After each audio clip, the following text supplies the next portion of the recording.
things before we begin. First, please make sure that your microphone is on mute to avoid any background noises.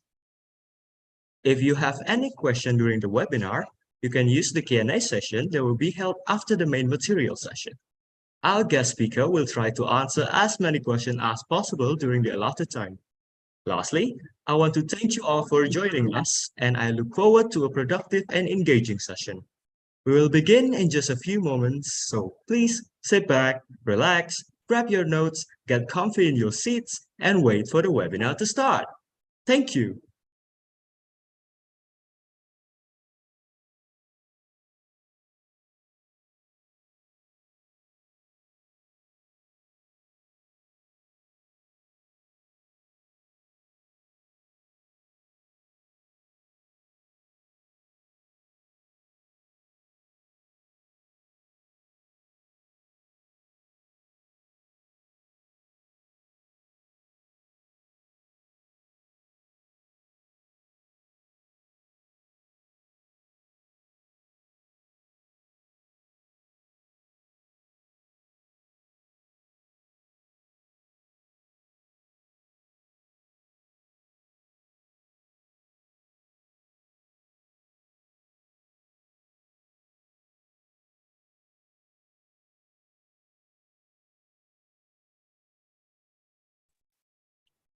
Hello and good morning, everyone. Thank you for joining us for our international webinar today. I'm the host for today's webinar, and I will be guiding you through this opening session until the main material section. My name is Benadus Evandita Yudhistira, and I'm currently on my second semester at Undergraduate Management Study Program, Faculty of Economics, State University of Jakarta. I am so excited to be your MC for this international webinar. It is truly an honor to be able to connect with all of you from around the world and to have the opportunity to learn together.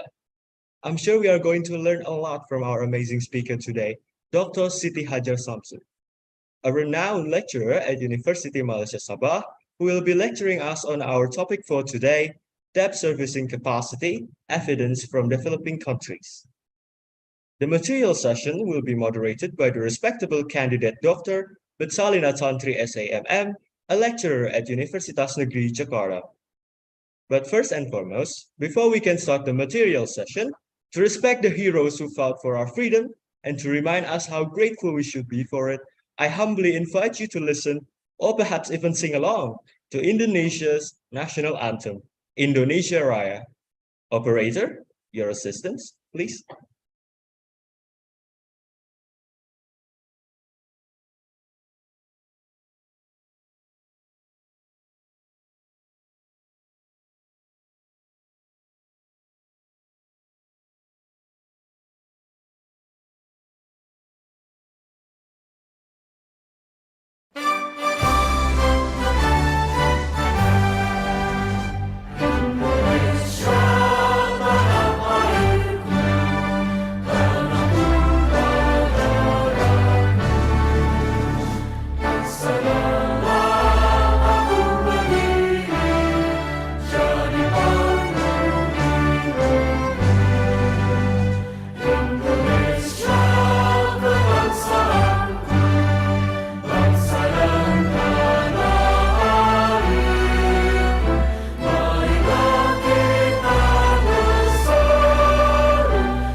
Next up, our prestigious Deputy Dean of Academic Affairs at Universitas Negeri Jakarta, Professor Usep Suhud MSI PhD, would deliver an opening speech. Dear Professor, the time is yours. Oke, terima kasih Evan. So Bismillahirrahmanirrahim. Assalamualaikum warahmatullahi wabarakatuh. Good morning everyone. Our special guest of the day, Ibu Siti Hajar. Apa kabar di Malaysia? Baik saja, Baik saja ya. Prof. Udah Ya. puasanya udah ini belum? Udah batal belum? Oh, belum. Belum Awal ya? lagi nih, Pak. Okay, so in Jakarta lately, I think we have 5 suns in our roofs. Very, very humid, Oh. very hot. Yeah, it's very challenging for us. So, okay, once again, thank you for your time. Thank you inviting me. Yeah, we are so having me, for delighted. having me. Yeah. We are so delighted and very content to have you here with us, with our lecturers, our students, yeah, to have some new insights from you. So, Ibu Siti Hajar is one of lecturers from University Malaysia Sabah, yeah, among others who help us teaching in some classes and also some seminars. When I read the title of the topic you will deliver today, it reminds me of my current research project. My study is about pay later application. I don't know in Malaysia, but in Indonesia, pay later is very popular among customers. When the customers, extend the payment, so they can, arrange the payment regarding their affability of their money. Yeah, something like that. I don't know. Maybe in Malaysia there is, but in different form. Yeah. So even though the topic, I mean, it relates to the topic will be delivered by Ibu Siti Hajar, even though it's sounds like financial topic, yeah. But honestly, I think it relates to all of us, yeah, especially for us students and lecturers from the Faculty of Economics. My background is marketing management. I consider that the topic is very related to me. So, teman-teman sambil ngabuburit ya, I think it is a very valuable moment for us to learn something new from Ibu Siti Hajar. So, everyone, happy seminar. I also want to learn something from you, Ibu Siti Hajar. Ya, terima kasih banyak. Assalamualaikum warahmatullahi wabarakatuh. Waalaikumsalam warahmatullahi.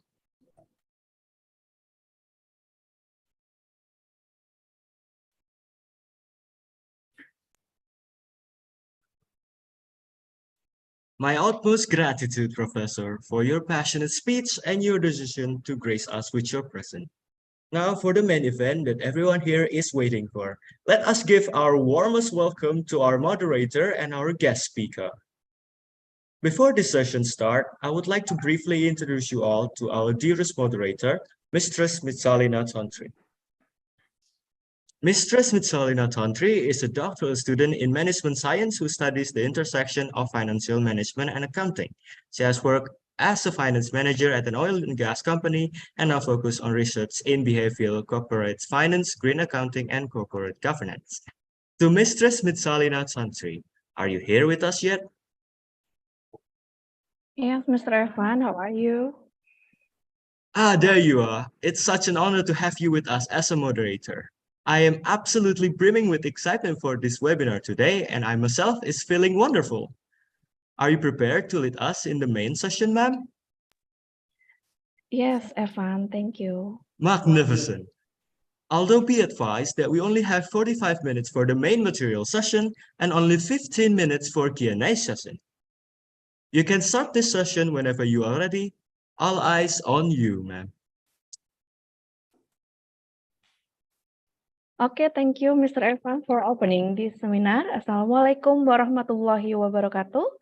Good morning, everyone, and good morning, Dr. Siti, the Honorable Deputy Dean of Academic Affairs of Faculty of Economics, Universitas Negeri Jakarta, Prof. Dr. Usep Suhud, our spectacular and beautiful speaker, of course, Dr. Siti Hajar Samsul, and our beloved participant of this seminar, our student, academics, and practitioners. First of all, let me introduce myself. My name is Miss Salina Tantri, and I'm very grateful to be moderator today. I hope you're still excited, even though in the middle of the fasting. Okay, ladies and gentlemen, before we begin this seminar, let me introduce our speaker today. Operator, would you please display our speaker CV?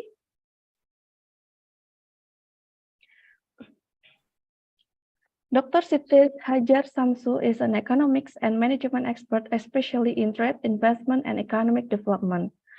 For a long time, he has done many studies on development economics. She completed his undergraduate studies at University Malaysia Sabah. She completed his doctoral degree at University Sains Malaysia, and currently she serves as program chair of the Faculty of Commerce, Economics, and Accounting, University Malaysia Sabah, Kota Kinabalu. This often gets academics awards and assessor as a professional. She actively conducts research and social economics, financial literacy, human capital training, and innovative value chain. Okay, so we are now so lucky to have Dr. Siti today. Okay. Ladies and gentlemen, before we presentation begin, let me inform you how the presentation will be going on. First, Dr. Siti Hajar Samsu will be invited to present the material for 45 minutes. After that, there will be question and answer session for 15 minutes and followed by conclusion. For all participants, we encourage you to ask questions and engage in discussion. We will have a dedicated time for a question and answer period following after the presentation. And the point, I'm very welcome you to ask questions using the chat box below. It should be on below side of the presentation that you can see on the screen, or you could raise your hand and I will allow you to ask the question directly to the speaker. Now let's move to our main session. Please welcome our speaker, Dr. Siti Hajar Samsu, with the topic about debt servicing capacity evidence from developing country. Dr. Siti, have you joined us and can you hear me clearly? Sorry? Yeah. I can hear you clearly. All right. Are you ready? Yes, ready. Thank you. Okay, the floor is yours. Thank you. All right. Thank you, Mr. First, Mr. Chairperson, Bernardus. What is it? Bernardus. Yeah, very energetic chairperson this morning and very, gold voice. Yeah, sounds good. The voice. Suaranya sedap sekali. Yeah, thank you also. Yeah, thank you to our Dr. Moderator, Dr. Miss Salina Tantri, for the brief introductions. Okay. The Honorable Prof. Usep Suhud, Dr. Usep Suhud, and also all the faculty members, lecturers, participants, and all the students attended this seminar today. Assalamualaikum. Once again, assalamualaikum. A very good morning to everyone. Salam Ramadan Kareem and happy celebrating the holy month of Ramadan to everyone. And greetings from Faculty of Business, Economics and Accountancy, University Malaysia Sabah. I think I've been joining some meeting with Dr. Usep before this, because we have some collaboration with the UNJ also. I joined one meeting, if I remember, either they are early this year or last year. All right. Okay. Thank you for this opportunity, this golden opportunity, for the invitations as a speaker at this international seminar series Economics Expo 2023. Yeah. So without further ado, this morning, as you know from the poster, yeah, I'm going to share my humble and limited knowledge on economics. Yeah, it actually is on international financings. Yeah, with the topic of the debt capacity. Yeah, evident from selected developing countries. Yeah, they are selected developing countries, and this talk will, will take around 1 hour, including the Q&A sessions, because I'm having a workshop after this actually, so that's why the time is limited. Yeah, all right. I try my best to share my humble and limited knowledge to all of you today. All right. So maybe we can share the slide, or I share the slide. Dr. Salina.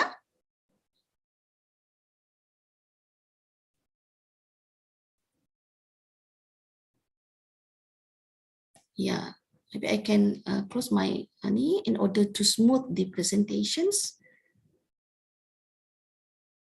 Share the slide. All right.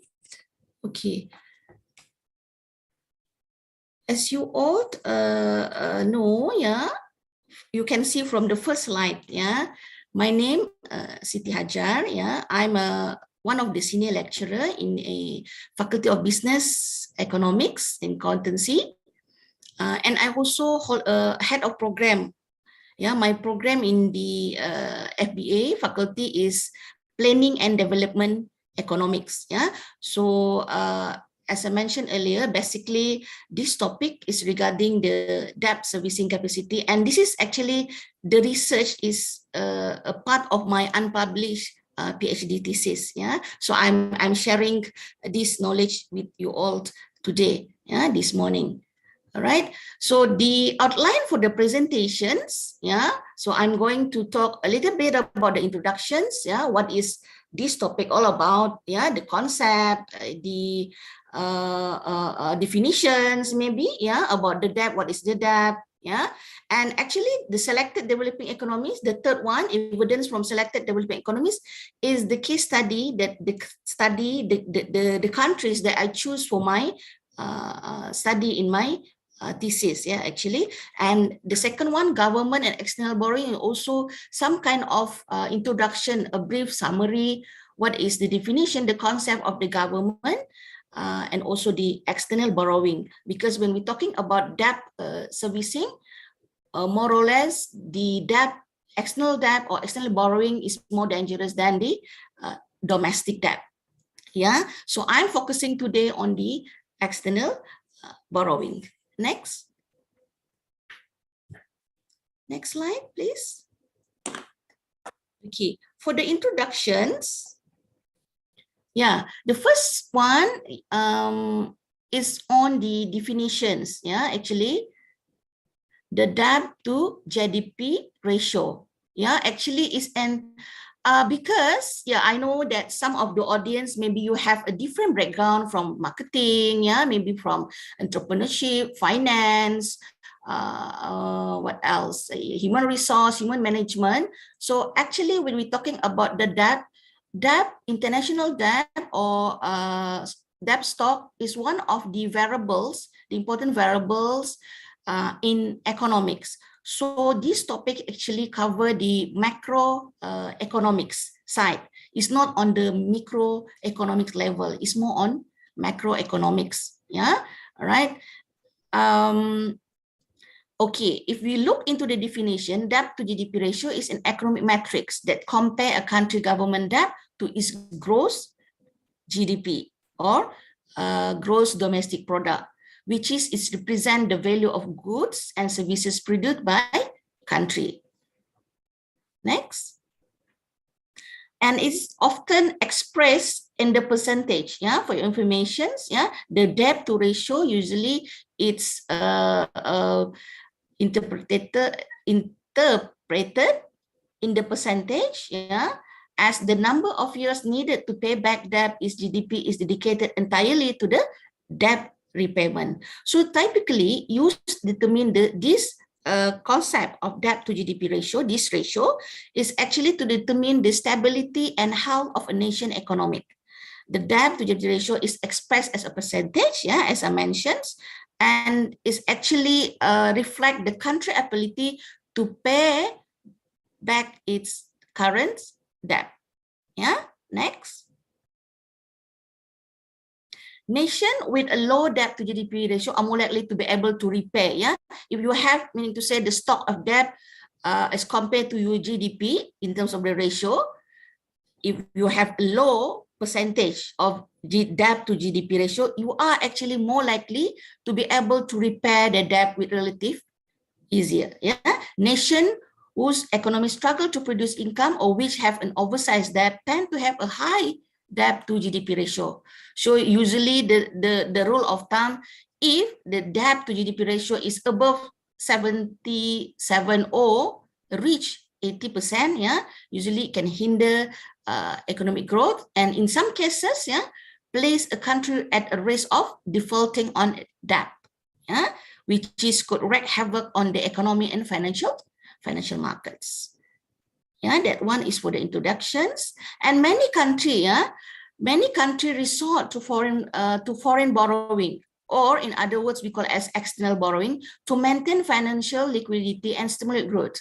But there is, however, a well-known problem with the debt, because as we all know, borrowing money, yeah, if you apply in your daily life, borrowing money is easier than paying it back. Yeah, so today we are going to talk about the debt servicing. Yeah, how do you service your debt? Yeah, all right, it's related to the debt to GDP ratio, but actually we are using different proxy for the debt servicing. We have a different what we call indicator. Yeah, so the debt to GDP ratio is the ratio of a country public debt, yeah, to its gross domestic product. So it's combining between domestic and external debt. Yeah, so as I mentioned, is expressed in a percentage. Yeah, the higher the debt to GDP ratio, the less likely the country will pay back its debt and might have to face financial panics, yeah, in the domestic and international markets.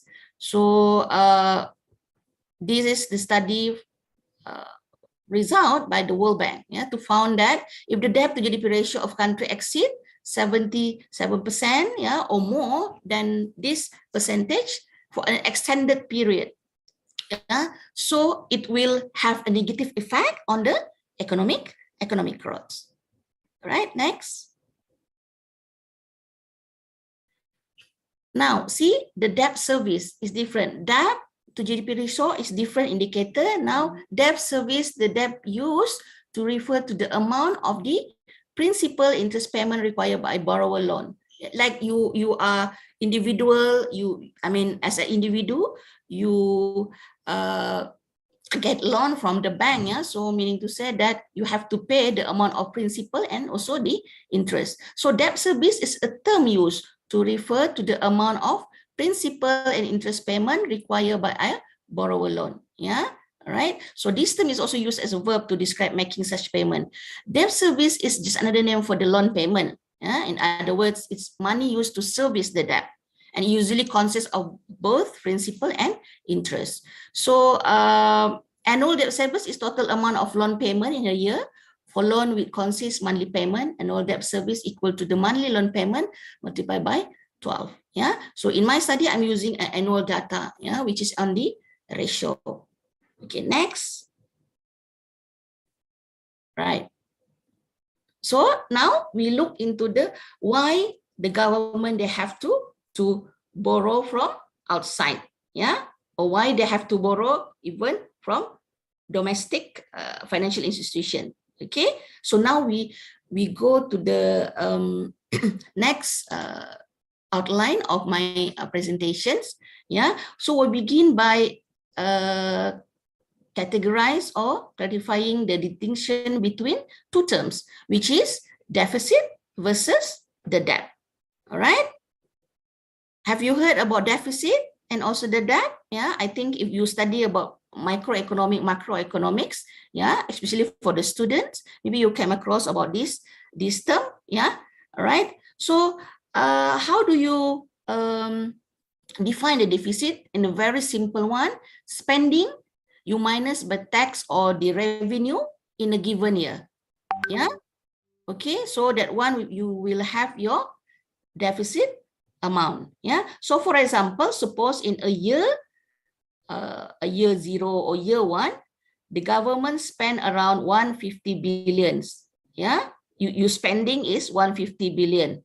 And then you collect taxations, yeah, 100 billion.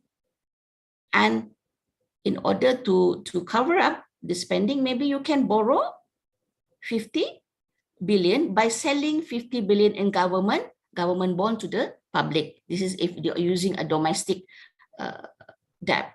Yeah. So then the public finance government for this government A deficit in a year 0, meaning is how much is 50 billion. So the deficit is actually your expenditure you minus by your tax collection, your revenue in a given year. So you will have your amount of the deficit. Ini kita katakan sebagai deficit. So debt, what is the debt? Debt is actually the cumulative result of the deficit in a prior year. So for example, if you have, suppose the government does the same thing in a year 1. So the year 0, you ada 50 billion deficit, and then for 50 years, the second year, you also having deficit 50 billion. So at the end of the year 1, the government debt is become 100 billion. So thus the debt at the end of the year 1 is the cumulative result of the deficit in year 0 and year 1.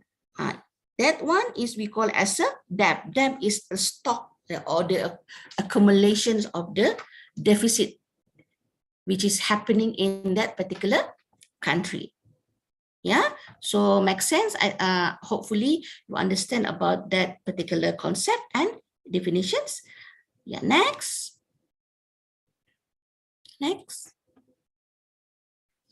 Yeah, common sense concerning the excessive borrowing, especially if we, as I mentioned, that if you have a cumulative debt for that particular country, but you have to know that this debt is what is the purpose of the debt. Yeah, so it's very important that for the government, you have some common sense on the excessive borrowing. Even though you have a debt, so make sure it is under control. So if we apply it on the person, for example, a person who borrow money to spend more than he earn is actually relying on the creditors. If you spend your money, you spend more than what you earn, so meaning to say that you are actually relying on the creditors. So excessive borrowing today means heavy payment to the creditor. If you having excessive borrowing, so meaning to say that you are heavy responsibility, a high risk responsibility to the creditors tomorrow, because you have to pay the debt. Who will exactly, meaning to say that you have to pay the interest payment for the service? Actually, it takes self-discipline to limit spending to earning, because borrowing is very tempting if you're referring to individual. So individual, firm, as a consumer, as a firm, as a government, are justified to borrow for long life productive asset. So it must be a justification why you do such borrowing. It must be for the long-term productive asset. However, excessive borrowing today mean heavy payment, meaning to say that principal plus interest to creditor tomorrow. Ultimately, it may lead to a day of reckoning. If a time comes when you are unable to make the heavy payment, you will face a bankruptcy and your creditor will have the legal right to take your property.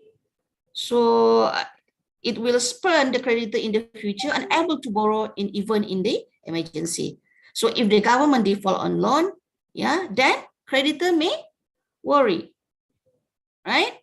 Okay, and then you have a negative effects, negative effect to the in your fiscal economic, especially in the domestic economy, and there may be increased tax yeah, in order to cover the debt, yeah, or you have to cut in spending. Yeah, so this is what is these consequences. Next. And then inflation may occur if the government prints money. See, this one usually it's not happen. Like it's very hard to, I mean, to the government to make a decision to print money, because there are some negative implications in the future. Yeah. So borrowing, in other words, is what I can say is genuine emergency is appropriate. Yeah, borrowing to finance a long life durable, such as a house or a tuition for education. If you as a person, yeah, whereas a productivity in earning is warranted, provided that the interest plus repayment are not large relative to your future earning. Yeah, so meaning to say that as a person, if you want to borrow, you have to make sure that you have the ability to pay back. Yeah, so the burden of the government borrowing shift the burden of today government spending from today taxpayer to tomorrow taxpayer.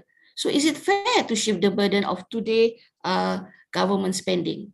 Yeah, so it depends. Yeah, it depends. If today government spending benefit today but not tomorrow taxpayer, so maybe most would agree that the shift is unfair.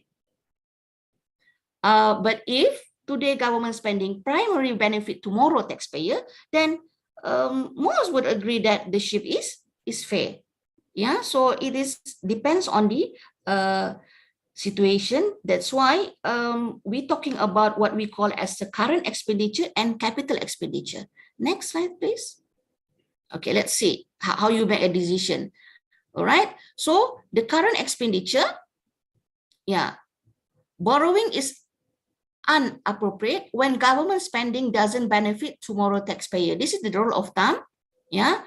So usually borrowing is appropriate when government spending does benefit tomorrow taxpayer, because you are actually borrowing for capital expenditure. What do we mean by the capital expenditure? Yeah, sometimes expressed as the distinction between current expenditure and capital expenditure. So current is we are looking for the operating expenditure, yeah, which is should be financed by taxation, yeah. But capital expenditure should be financed by borrowing.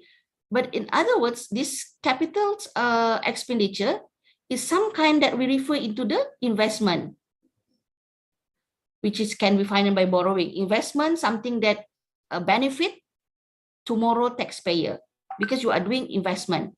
For many government expenditure, a good case can be made that expenditure is an investment that will benefit future taxpayer, so that the borrowing is appropriate. Yeah. So for example, if the military buy a submarine, isn't this an investment that will provide protection for many years? So for many years, so I benefit to tomorrow taxpayer. So if the government, for example, provide grants to the college student, yeah, for the human capital investment, is it this investment in human capital? Yes. So this is, if you're borrowing for the appropriate purpose, a productive purpose, which is benefit to the taxpayer, so this one we can allow. Yeah. So for the just for the current expenditure with not benefit to the tomorrow taxpayers, we are not advised to do the borrowing, especially for the foreign borrowing. Yeah. All right. Okay, next. Okay, how many? Yeah. Still have time. All right. So now let me share the articles, yeah, the evidence from the selected developing economies. Yeah, so this is the abstract for the research study. I'm not going to share the whole paper because they're around 17 pages. Yeah, so all on all, after all, I just this abstract is actually what is the research about. Yeah, which is talking about the debt servicing. Yeah, in selected developing countries. Yeah, okay.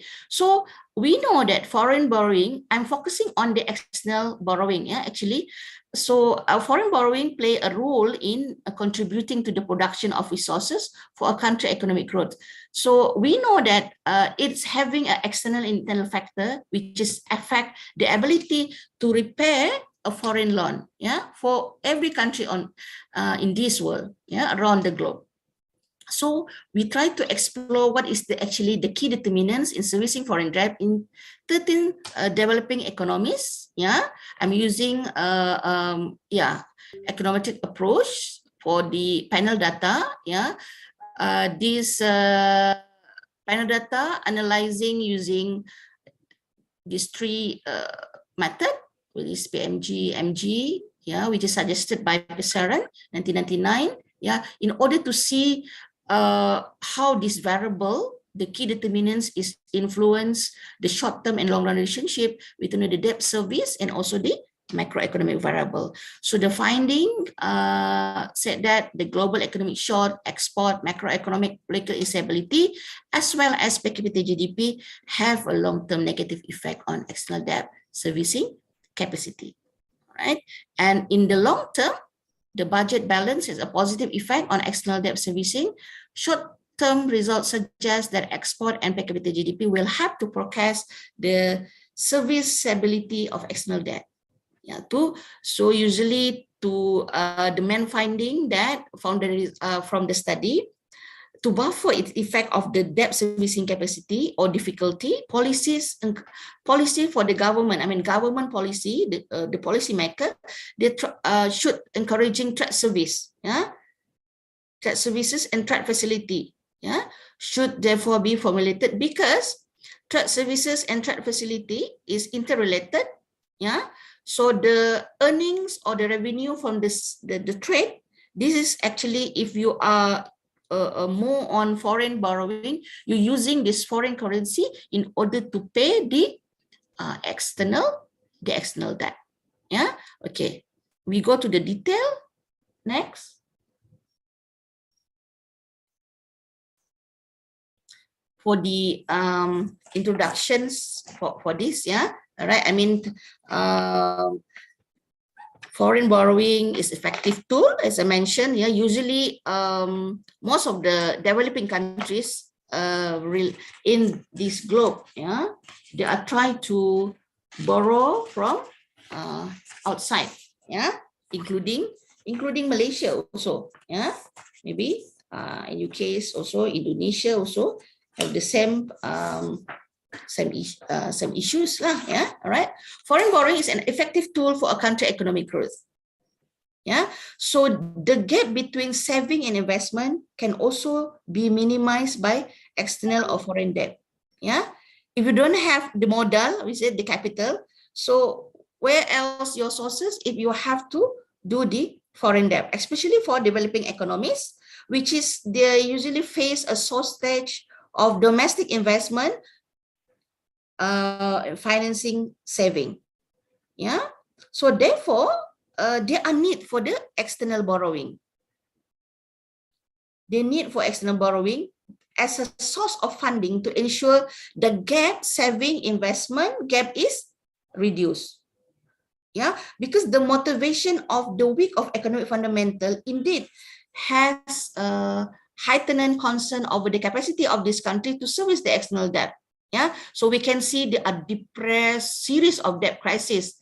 Developing economies fear about the capacity to service the external debt obligation because of a series of the debt crisis, particularly for those having large external debt stock, for the country which is having external debt stock, and at the same time they're having difficulty to generate foreign earning for future debt repayment.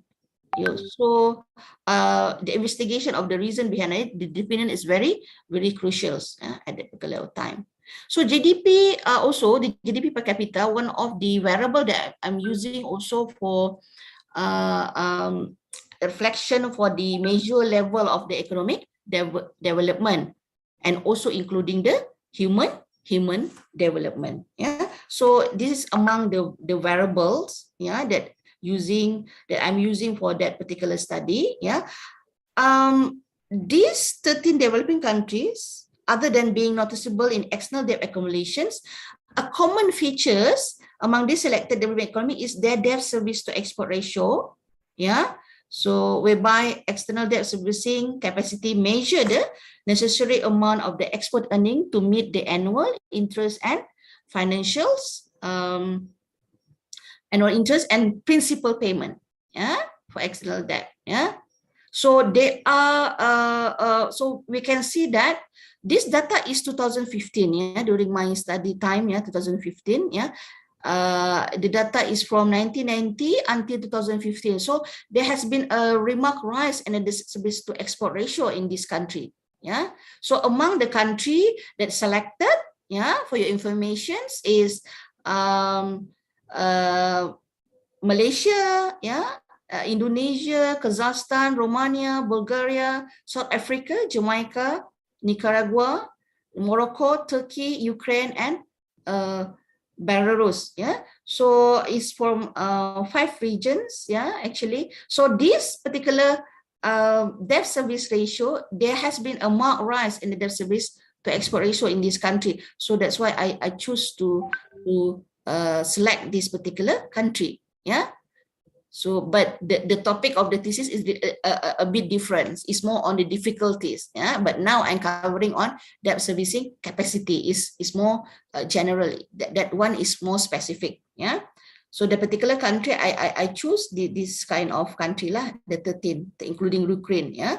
So you can see the amount of their debt, the total debt service to export ratio. Yeah, because the higher, the lower the total debt service ratio is good for the country. If they become higher, so it's a signal of imminent debt crisis. Yeah, so that's why we only choose country which is having a debt service to export ratio is very high as compared to other countries. Yeah, all right. Okay, is it clear? Okay, are you with me? You still can continue. Hopefully. Yes, ma'am. Yeah, thank you. Yeah. All right, so I'm not talking much on this theoretical background. Yeah, so I'm for that particular when we're talking about economic development, we know debt service is one of the international debt. Debt servicing is one of the elements in the debt development. Yeah. So previous slide, please. Previous slide. Yeah. I'm just highlighting here. This is the theory that I'm using. Yeah, in order to mention about why you need borrowing to get idea of the Harold, the original one, Harold and Domar theory. Yeah, and also Lahiri, Dane, and Karas in 1984. Maybe you can refer. If you're an economic student, maybe you can go and search this very economics person, very old theory on that. And I'm using that as my theoretical background. Okay, next slide. Do we have enough time? Dr. Salina? Hello. Yeah? I want to remind for the remind times 5 minutes left. Oh, 5 minutes left. Okay, okay. I'm talking too much. Okay, all right. Okay. Methodology. Okay, I go faster. Methodology I'm using, as I mentioned, is annual data. Yeah, 25 years because this is final data. Yeah, we have middle income countries, the 13 selected developing economies. Yeah, I'm using the panel ARDL, cross-sectional and time series data. Is usually is the method for the economics approach lah. Yeah, the heterogeneous economic panel data approach. Yeah, so this is the methodology that I'm using in also to analyze the result. Yeah. Okay. Next. Next, please. Yeah, this is the result. I don't know whether there's related. Oh, tak boleh. Okay. So the result for the long term and long run and also short run coefficients. Yeah. How the significance of the variables, yeah, based on the finding, as I mentioned earlier, the significance of the variable, Yeah, no need to explain this one. Maybe it's very economic kan? Yeah. Okay, we just go to the next slide.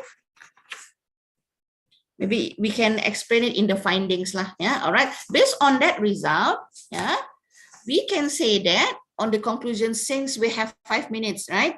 So the key determinants, yeah, the export, the GDP per capita, the fiscal balance, the political uncertainty and global economic shock have a significant impact towards the external debt servicing obligations. So meaning to say that in order to maintain your capacity to service your debt, you must be taking care of this macroeconomic variable, yeah, your export, your GDP per capita, your fiscal balance, your political, stability, yeah, and also the global economics. Yeah, we know that the global economic will, influence our country, yeah. So because it's a world affected, yeah. All right. So the stability in a domestic economy or internal factor are important key determinants to improve the capacity of country to service the external debt. As I mentioned, very important, yeah.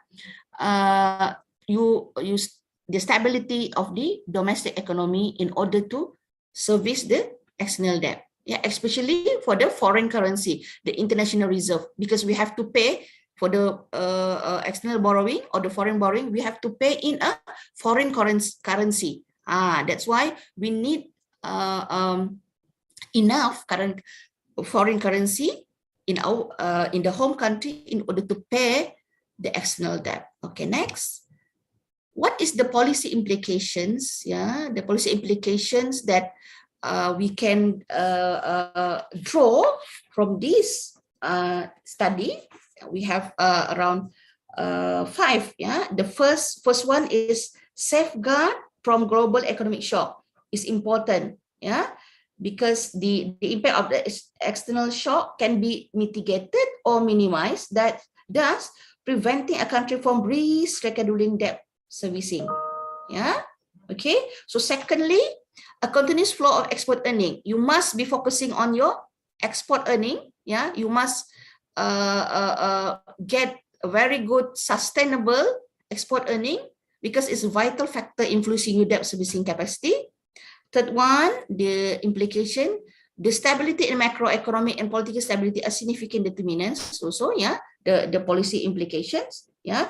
That's why increasing official foreign exchange reserve may be useful in this regards, yeah, all right. Empirical evidence show that economic and political instability discourage, yeah, if your politics is unstable, of course they will discourage investor to choose a certain country for business operation, and this may lead to a what we call as a capital flight. Okay, next. Yeah, the last implication, number 4, and finally, yeah, all right. A rapid growth of the GDP per capita indirectly give a positive signal to the international creditors, yeah, with regards to substance of fundamental economics, which reflect the long-term creditworthiness of the country. So that's why we have to show to the international creditors that we're in a stable positions, yeah, and our rapid growth of GDP also have because this is have a positive signal to the international creditor in order to reflect your creditworthiness of a country. And finally, your fiscal balance. Yeah, it's about the deficit, as I mentioned earlier. Yeah, fiscal balance positively improve. Yeah, your budget surplus as a country, and this show the country ability to servicing the debt. So thus, domestic fiscal policy on government expenditure is very important indicator to sustain external debt at a manageable levels, right? So this result suggests that there have been increased effort to control government expenditure that will consequently lead to increased ability to service the external debt. All right, so I think it's enough for 5 minutes. With that, I end my presentation. Thank you very much for your time listening, and thank you very much for having me. All right, Thank you so very back to you, much. Dr. Moderator. Yeah, sorry. Hopefully you will, you at least maybe you can have some information of this topic, even though they are very surface, Of not course. in a depth, detailed explanations. Thank you very much, Dr. Siti, for delivering Yeah. this topic and giving us such an outstanding presentation. It enriched our insight and knowledge regarding debt servicing capacity evidence from developing countries. Now let's move to the most anticipated session, question and answer session. If you want to ask any question, please chat on the box below or raise your hand and directly ask to the speaker. And don't forget to mention your name and your institution. Let me first, maybe, Dr. Siti. Okay. Okay, I'm interested about the government bonds. In Indonesia, we have 4 types domestic bonds. Ori is a retail government bonds, and Sukri, retail sukuk, and SPR, retail saving bonds, and ST is saving government sukuk. And one of corporate Indonesian foreign bond is in rupiah is komodo bonds. Komodo is a typical Indonesian animal in here. And what is the yield on government bonds in Malaysia? The yield? Yield, yes. The yield of government, the name, the scheme, schema. Oh, all right. Any?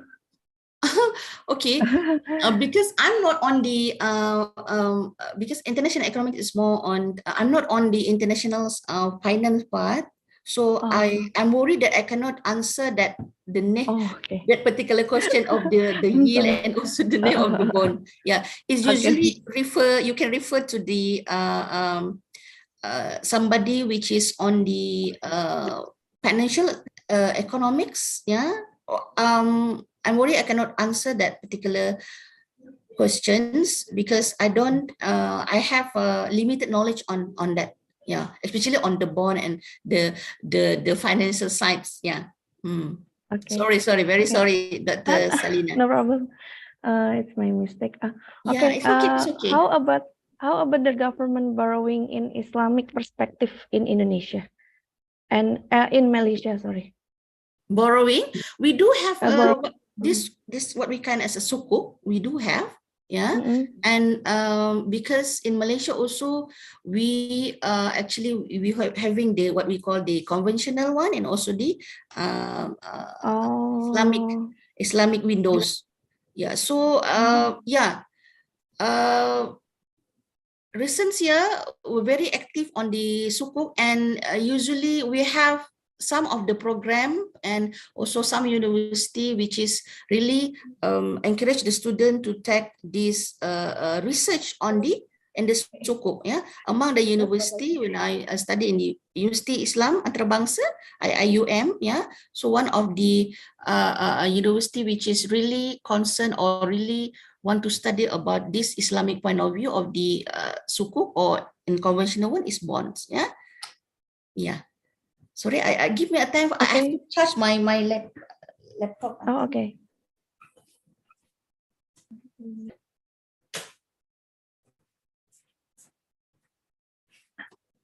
All right. Sorry. No problem. Okay. We have Mr. Very tough question. Okay, we have Mr. Novel. Would you please directly ask your question to our speaker? Yes, Novel. Okay. Thank you in advance, Miss Alina and Professor Siti Hajar for providing us knowledge on this debt servicing capacity.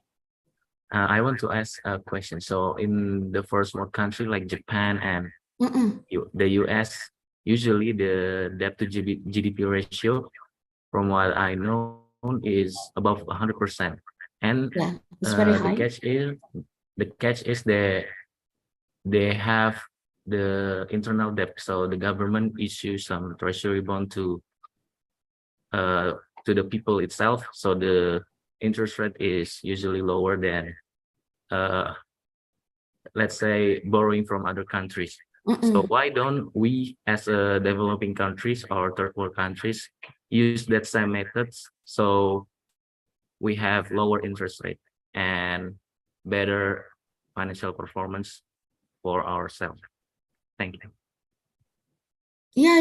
I think I know Japan, one of the top 10 among the highest. I think it is first or second rank about the highest debt to GDP ratio, Japan. But this is what they are doing actually in order to make sure that they're having the ability to pay back the debt, even a domestic level and also foreign level. And then we can see that they're having a very good foreign direct investment. Foreign direct investment means to say that they're having the foreign currency coming to the Japan. And also for the international reserve, they're very good. I mean, in terms of the portion of the international reserve, in order to pay back the debt, they're very high. So these two, stability in the economic, in the fiscal situation for the Japan, maybe on the Canada, that's making this country able to pay back the debt, or they borrow from other side, or they issue a bond to the public, right? As you mentioned, Naufal, earlier. So this situation, even though they're having a debt to GDP ratio is very high, but they're having a very a good fundamental, good fundamental to sustain the economy in the future. So as a developing country, for example, we as in developing country, middle income country, we should follow this method, but we're not sure whether the policymaker will take the same policy or not with the Japan, because we in a different category of country. They are developed country, we are developing country. So not all we can take into consideration the same methods. Thank you for your question, Naufal. Very good question. You are staff student. Which background are you? I'm a student in the bachelor program degree for management. Management. Yes. You have some knowledge on the economics. Yes, a little. Oh, okay, very good. Hopefully, I have a time. I have to see you all face to face in University of Jakarta. One day, inshallah. Thank you, Naufal. Thank you. Thank you, Professor. Another question. I try my best to answer your question, even though maybe it's not related to my field. I just saya inform sajalah. Kalau saya tak tahu, saya akan cakap ni. Maybe if you have any question, maybe you also can email me. You also can email me. Saya lupa nak sertakan my email. Maybe I can give to the person in charge. The person in charge later on, if you have any question or you want to contacted me to any other issues or any other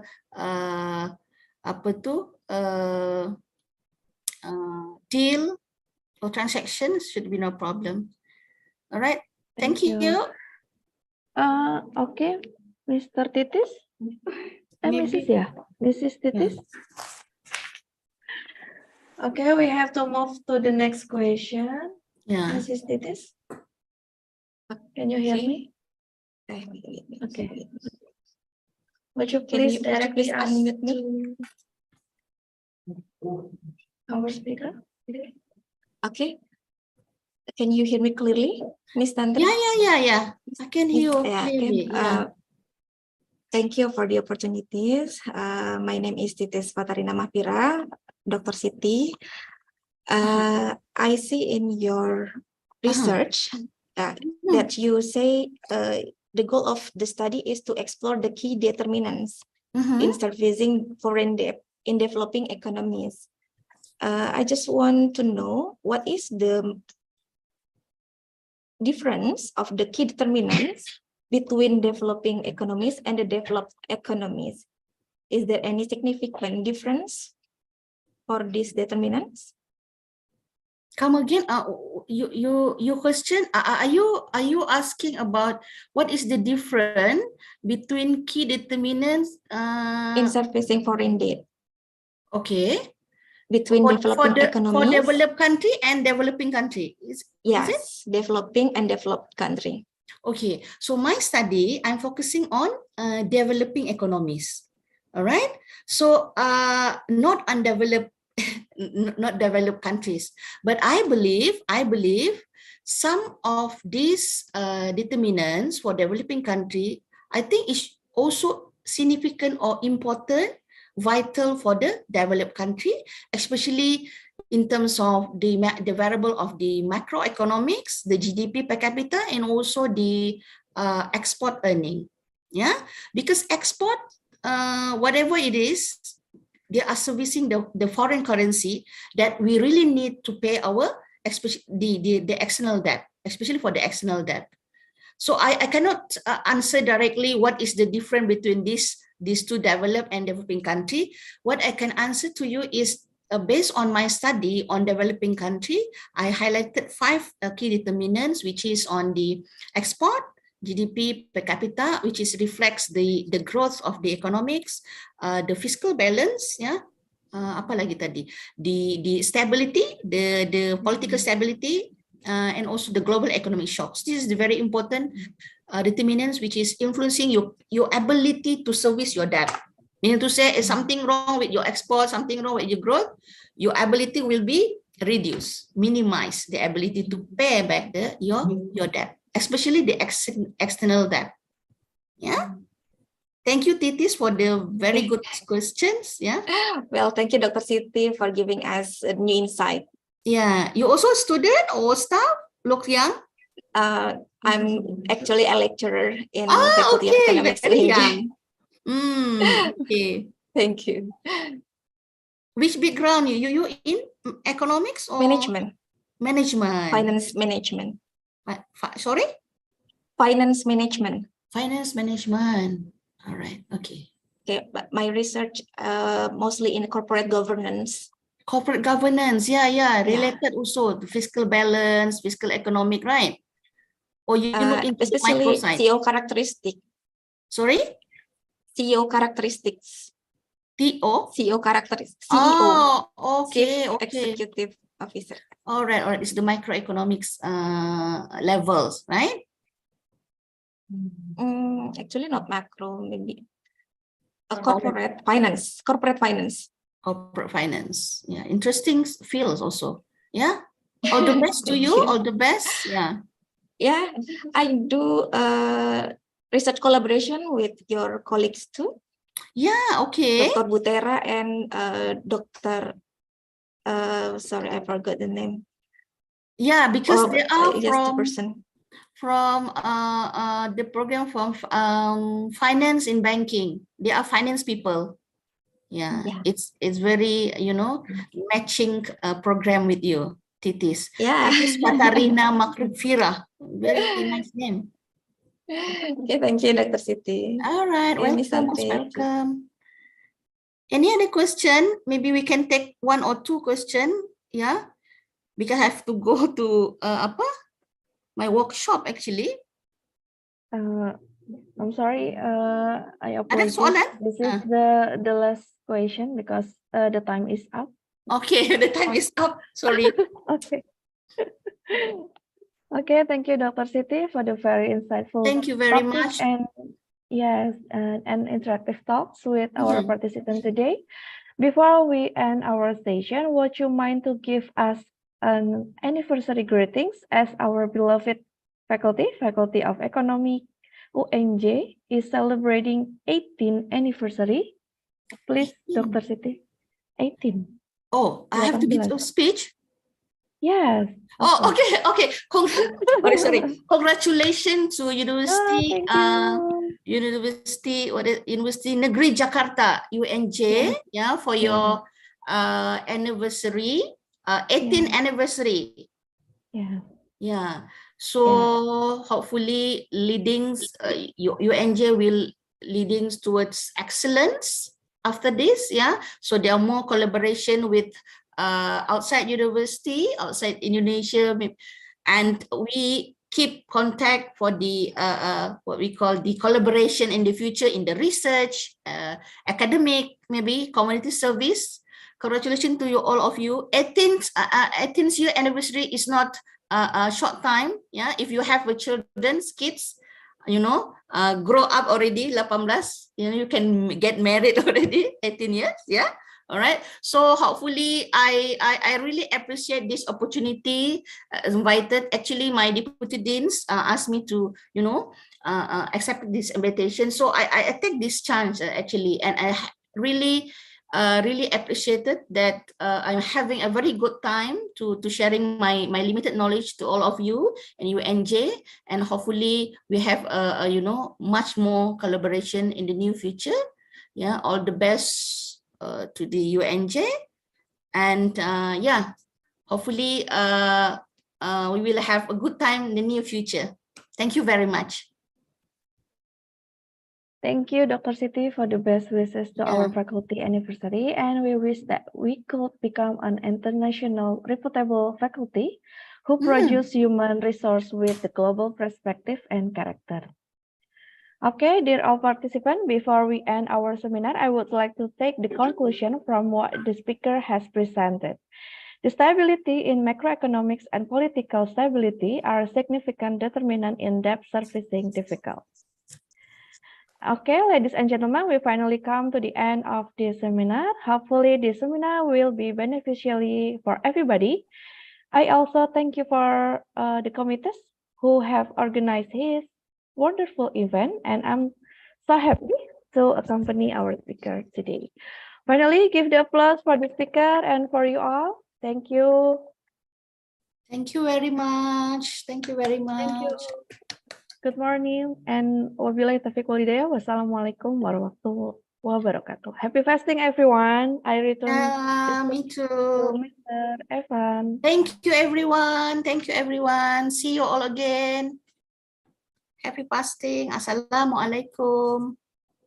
Waalaikumsalam warahmatullahi wabarakatuh. Absolutely marvelous. Such a powerful lesson that we have learned from our amazing speaker today, and summed up nicely by our dear moderator. For that, we offer you both our deepest gratitude. Sadly, this also marks the end of today's webinar for us. And not to forget, I adore all of the audience for your participation in attending this webinar. It has meant a lot for us as the organizer of this event.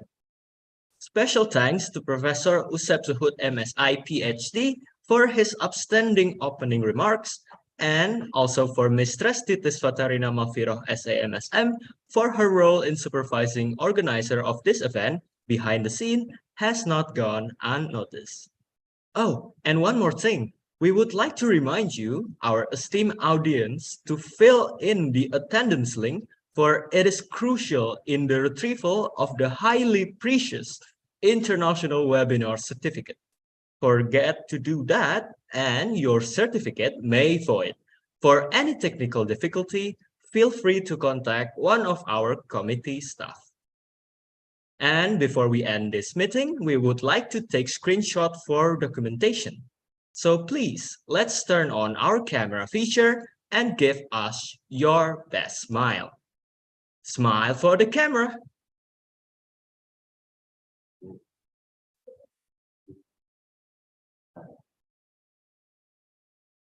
Okay. Hey, screenshot gimana? How do you know?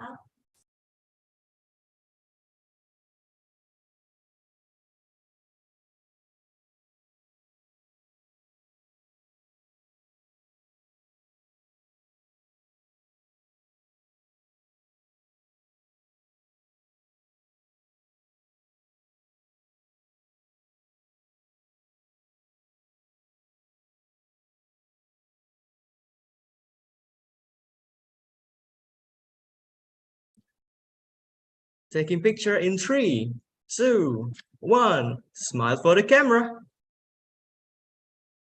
Second slide. 3, 2, 1. Smile for the camera.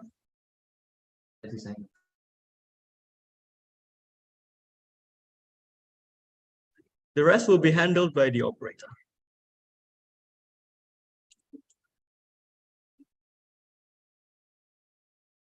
You can turn off your camera feature now.